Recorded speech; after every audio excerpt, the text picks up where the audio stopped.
and video games, the Columbine shooters, Virginia Tech shooter, the Arizona shooter, the Norway shooter, the Aurora shooter, the Newtown shooter. What do you make of it? Well, you know, if you see unanimity in anything, you start saying, is there a link? Since all of these folks were addicted to violent video games, and then you pile on that during August we heard that an 8-year-old boy had watched Grand Theft Auto and shot a 90-year-old woman, killing her.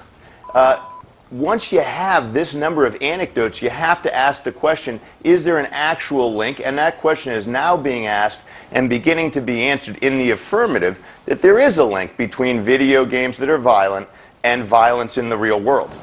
So you do this for a living. Would you believe that you would suggest that there should be a warning, a Surgeon General warning on these types of games? Well, I do think there should be a Surgeon General's warning on these games, and the Surgeon General, the AMA, the APA, every massive medical organization has come out and said, we think there's a link.